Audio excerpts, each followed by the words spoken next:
Thank you for joining us, and thanks for this opportunity to update you on the upcoming visit to Sweden and the SG retreat.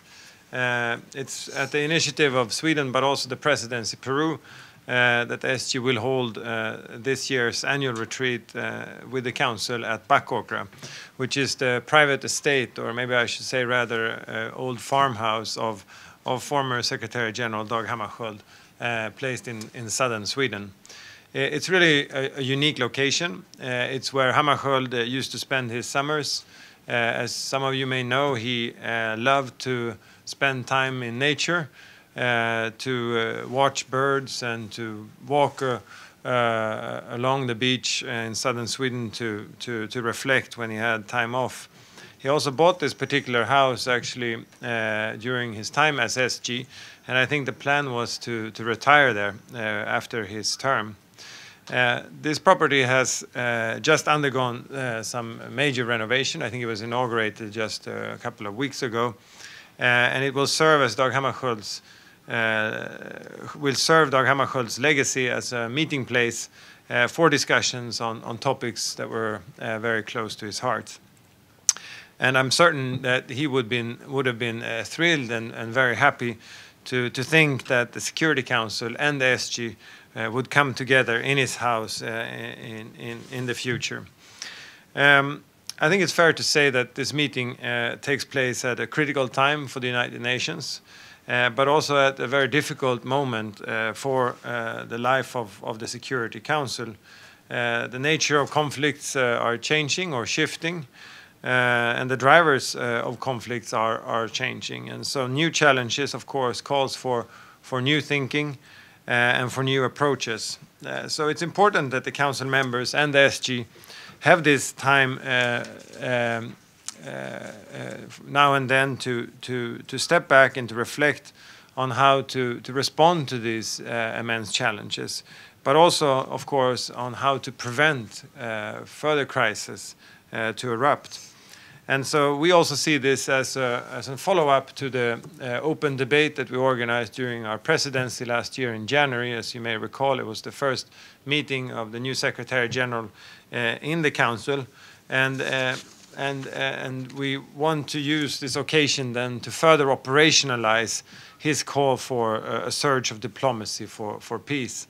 The SG, we think, has lived up to his promise at that meeting to tell us what we need to know, not what we necessarily like to hear. But I think it's more to do when it comes to members also playing their part in better responding to his calls. And I think that nowhere is this more true than in Syria. Following one of our probably most divisive weeks in the Council, at least in recent history, some of you might remember further back, but I think it's natural to say that Russia or that Syria would be part of this discussion. And we hope that Backåkra then will offer an opportunity to reflect on next steps and to find a way forward in the Council. It's also important that current divisions on Syria do not negatively influence discussions also on other urgent matters, and that it hampers the Council's ability to manage many other crises that we have on the agenda. And I'm sure that's something also that will be discussed in this context. So, to make this short, Backåkra, we think, can provide a fitting and inspiring venue.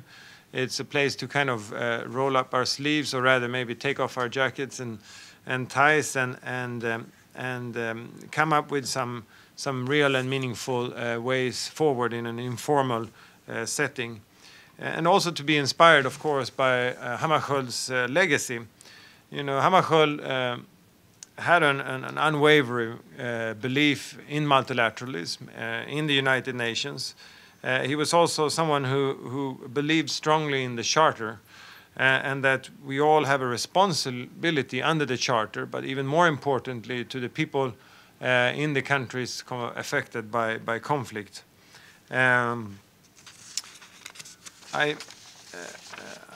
Hammarskjöld was also known to be a very measured man and a man of deep reflection. And there is this story that I very much like, and that's when he, as a SG, once invited a dozen of colleagues and friends up to his apartment on the Upper West Side. And when they arrived, he suggested to them that they should just remain silent for the next few hours or for the next couple of hours to enjoy the food and to listen to Bach and to have that just as a moment of reflection, but a reflection together. And maybe that's an idea that we will propose also at Backåkra, I'm not sure, but I think it's a story that tells a lot in terms of his personality and with measured reflection. Hammarskjöld, as you know, also arrived at the UN, or when he arrived at the UN, he was quite an unknown person, and we have been told that members of the council were expecting, or maybe rather were hoping, that he would be a rather weak and person focusing on administration, but I guess they would soon know better. He turned out to be both secretary, of course, but also general, and this is something that we want all secretary generals. That's the kind of role that we want all secretary generals to play, and we hope this can be an inspiration also for Guterres and to empower him in these discussions. Hammarskjöld won respect quickly, partly by being principled, of course, but also the way that he nurtured and built personal relationship. And there is always this human dimension to diplomacy that is key. And these kinds of retreats, we hope, can also further build on that opportunity or those opportunities. So in conclusion, just to say that our hope is then to draw on the legacy of Dag Hammarskjöld, as well as of Peru's former Secretary General, Pérez de Cuellar, of course. We are doing this together with Peru, the president of the month. And that the meeting in Backåkra this weekend provides some space for reflection, and that it can help bring about a new spirit of cooperation in the Council, but also between the Secretary General and the Council. So we hope that our colleagues who will be joining us in the Council, the SG and his senior leadership, really will grasp this opportunity we have for the weekend. So that's what I wanted to update you on. I'm sure that you've already heard the rumors, but since the SG spokesperson would today announce the visit of the SG to Sweden, I thought it would be good for us to set out with you what the intention of this invitation is. So with that, I leave it for in case there are any questions. Thank you very much on behalf of the United Nations Correspondents Association. Thank you for doing this briefing. As you know, I'm Edith Lederer from the Associated Press. Are we going to get any kind of readout, any kind of a briefing on what happens at this event? Because I know there are some media opportunities, but they appear to be before and not after, and it is a closed meeting. I mean, I think it's important for us to make clear that this is the SG's retreat. So I think those questions are better posed to Stefan and the SG. We are merely a host, if you will, in terms of the environment and the infrastructure and the spirit. And so there will be an opportunity, as you said, at the arrival of the Secretary General and my Prime Minister, who will be hosting the opening lunch for the meeting. And I can't comment on whether there will be an opportunity also to have discussions afterward. I mean, I think that, in terms of outcome, as I said, there has been a very divisive week. And there is no news to anyone that the Council is divided on Syria. So I think the focus now is really just to get back together, to recreate dialogue, and to have more constructive dynamic on this issue. So I think it's premature to talk of any outcome on that issue. I think just that there is some need for humility and patience at the moment. Yes. Hello, Evelyn Leopold. On Syria, what do you see anything coming out of it? Since they're so divided, and it sort of is ruining the reputation of the Security Council and maybe the United Nations as a whole, that seventh year and still the same discussions and the same veto.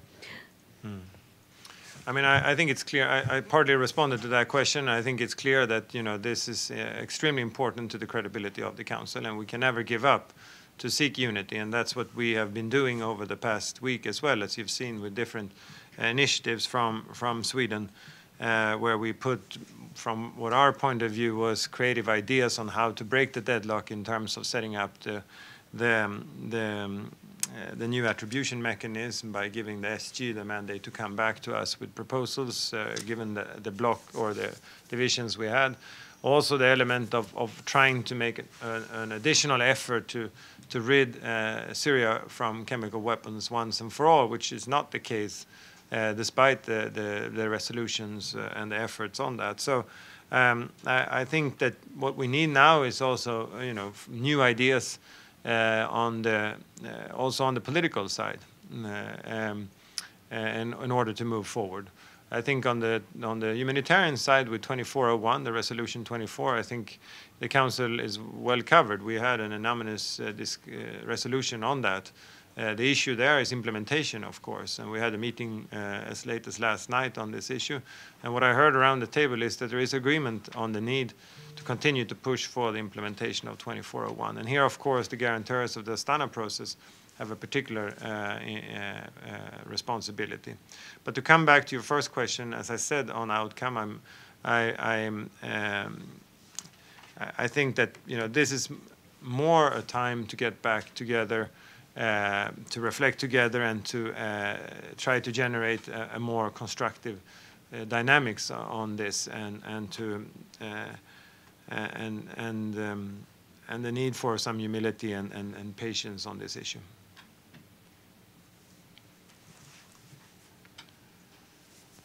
Thank you, Ali Barada from France 24 and الشرق الأوسط newspaper. Obviously, you're going to have some attention on Syria. Is the main subject going to be Syria? Just a clarification. And since you have circulated your own draft on Syria, but obviously hasn't gained a lot of traction, at least for now, and there are other drafts. So what kind of common ground that you're trying to find with other security members regarding the situation in Syria? Thank you. I mean, on your first question, it's not a meeting on Syria. I think that there will be a couple of different sessions, but there will certainly be also sessions focusing on Syria. I think it's important for the Secretary General to touch base with Council members in this informal setting, also on the broader set of issues that we have before us.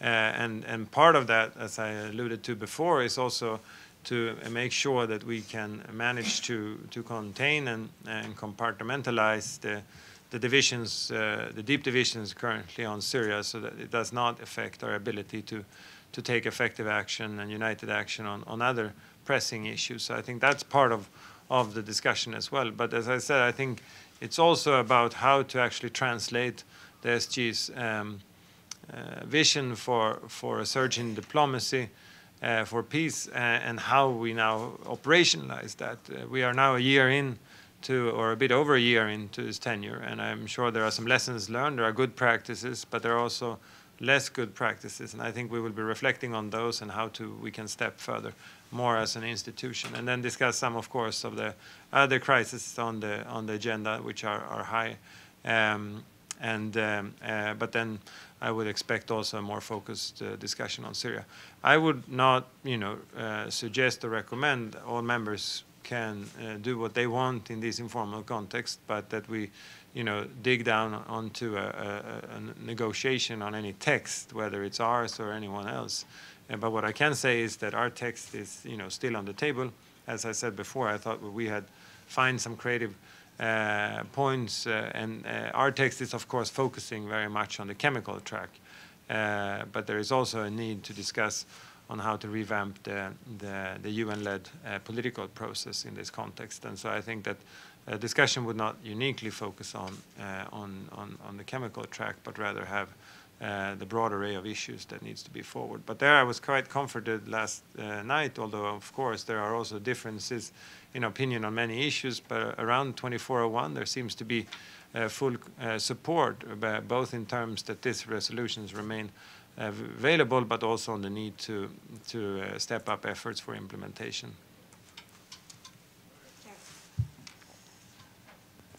Ambassador, I'm Carol Landry with Agence France Presse. Just again on Syria, so you said your draft is still on the table. During this retreat, might there be a new draft that could come out of it, negotiations on updating it, improving it, or updating, improving the other draft from the France, UK, US? And yeah, thank you. I don't think, as I said, that that's not the nature of the meeting, that there will be negotiations on draft. I wouldn't exclude anything, of course, but our hope would rather be that the discussion will inspire any draft that will be discussed following this meeting. And as I said, our text is on the table. We are not intending to make any push. We are waiting for the willingness to engage from the two sides. Our proposal was always to aim at building unity in the Council, and so we will not act contrary to that purpose in any way.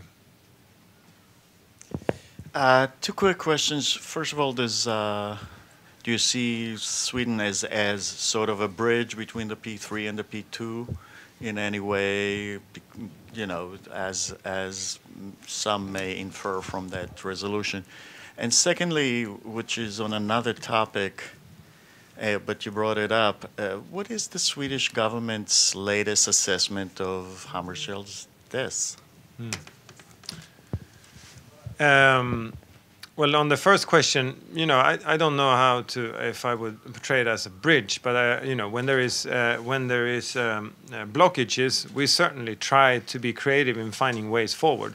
That's never done in a way where we would hamper with our basic principles or where we think that we are in any way weakening the approach. I think all our proposal put on the table has rather reinforced what we want to achieve, but there have been new ways of then trying to crack the stalemate that we have seen. And sometimes, when you have two parties who are not able to agree, it can be useful for a third party to put something on the table, also as a face saver for everyone else. And so I think that's more the kind of role that we can be playing, rather than we are, in substance somewhere in between the two parties, if you will. And I think that there is a role here really for the E10, for the elected members, not maybe as a group of the E10, but by being a group who can bring new ideas, also from not having been around forever and seen, the motions go through on several circles. So I think that there is an advantage also not to have all the institutional memory, but try to be creative and put some ideas forward. And we also want to partner really closely with the Secretary General. We think that the Secretary General and the Secretariat have an important role to play in this context, also drawing on their institutional memory and capacity. I mean, it's not the first time that the United Nations and the international community is trying to find ways to set up independent bodies for investigation and for attribution. And so I'm sure there are interesting lessons that colleagues in the Secretariat can look at to help us. I mean, at the end of the day, we are just, experts in missions, not experts on many of these issues of substance. And so if we can then be helped by those who are truly experts, I think that's useful, and that was part of the intention. And also what the SG really offered in his statement as well, and that was for us the peg to it's never fair to put the ball when we can't agree to put the ball back in the SG's lap, but that was something that he offered in a way to try to also contribute to breaking the stalemate. So that's the intention. On Hammarskjöld, full support for the eminent person and his investigation. The next step, following up on that resolution, is for countries to appoint, I forget the term now, to appoint senior focal points in order to move forward, also in opening up national archives and contributing with the national knowledge that is needed to take the investigation forward. And so that's something we are pushing, and that's something we will also be discussing with the Secretary General when he's in Sweden. But do you have any position on a theory, as you said? Yeah. No, I think what's important for us is that every time, for the past now couple of years, every time we've had a new report, we are able to exclude. If we were starting with 15 scenarios, we are every time trying to or managing to narrow down on the scenarios, and that gives us confidence that we're getting closer to the truth, and we are determined to find the truth, and so I think that's the intention of this process. There is always a new building block, and so we need to keep this momentum going, and we were happy to see that the Secretary General took this forward and that member states supported us in a resolution where the eminent person is given the mandate to continue these efforts, and also demanding then, or requesting, I forget exactly the language, that countries concerned should now appoint these senior focal points in order to support the investigation. Thank you, Ambassador. Iftikhar Ali from Associated Press of Pakistan. As you know, sir, at gatherings like the ones that is going to be held in Sweden, the usual tendency is to discuss issues which are current, immediate, but will this gathering be also paying attention to unresolved disputes which have been on the agenda of the Security Council since 1948 and still remain unresolved and continue to spawn tensions among nations? Will that be done? I can't answer. As again, it's the Secretary General's retreat. He will be setting the agenda, so maybe take the opportunity tomorrow to ask Stefan to elaborate further on the agenda and what his intentions are. But I think that when it comes to our contribution to these discussions, we would, of course, want to push for resolution, whether they are old or new, or high on the agenda or low on the agenda. I think that that's what I kind of alluded to when I said also that it is a problem that the Syria file now is consuming all our intention and is also risking to, in some way, pollute the environment also on other files. And so I think that there is need to carve out the space also to discuss and address issues that needs our attention during this weekend. Sure, thanks a lot. Matthew Lee, Inner City Press, on behalf of the Free UN Culture for Access. Thanks a lot for doing the briefing. I went back and looked up when the Secretary General wrote to, I guess, to council members in March, early March, and he said, the topic of the retreat will be, quote, a new narrative of peace operations in the context of partnerships with regional and sub-regional organizations, and he would circulate a discussion paper in the first week of April. Has this totally been superseded by what you're describing, or is that in fact the topic? Has such a position paper been circulated? I wouldn't say it's totally been superseded, but I think it's important also to, at the time, this was certainly the focus of our discussion. This was, in the context of what was then called the surge. And so I think that was the intention at the time. This will still be a major part of the agenda. I think that there is clearly a need to sit down and discuss, okay, what is really needed and what do we do now, and particularly about mandates and how we can improve the mandates, which is the main responsibility of the council when it comes to peacekeeping. And so, and the second one being, our relations with, or the relation between the UN, the Council, and regional organizations in cases where they are implementing UN-mandated operations like AMISOM or G5 Sahel. And so I think that's another issue that needs to be discussed in this context, not least in view of the fact that we are going to move into a process where we will need to take more operational decisions on those issues. And so that would certainly still be on the agenda. But I think that the scope has been broadened in the sense that there will also be a discussion on the, on the broader challenges to peace and security, on the need to improve our way of working in terms of also not only resolving but also preventing crisis moving forward, operationalizing the Secretary General's vision for a search of diplomacy, and addressing pressing issues such as Syria. But this will continue to be a main part of the agenda. And his letter also said the permanent mission of Sweden will correspond directly with Security Council members regarding logistical and travel arrangements. So I thought it was worth. Is every member meeting their own cost? Is there some cost? Is Sweden? What's Sweden's contribution to this weekend Sweden's retreat? contribution is that we are inviting the members of the council, and so we are paying for the costs related for. That would be usually they would be going to Long Island at Green Tree, and so any additional cost for traveling beyond Long Island to Sweden is also on our account this time. And what about for the secretary, for the Secretary General, Mr. Lacroix, whoever else would be going? There is from the a team? cost sharing there, but for the senior UN leadership, it's on their account. Okay. They are also doing, I should say, a state visit to Sweden, which is nothing strange. That's happening all the time, and so I think that's important as well. That there are two legs to their visit to Sweden. And so the Secretary General, with some of his senior staff, will continue from the retreat to Stockholm to meet with my Prime Minister and to also hold the annual Dag Hammarskjöld lecture in Uppsala. More information on that I'm sure we can be sharing with you. It will be live streamed, and it's really something that we are looking forward to in Sweden, to host him there.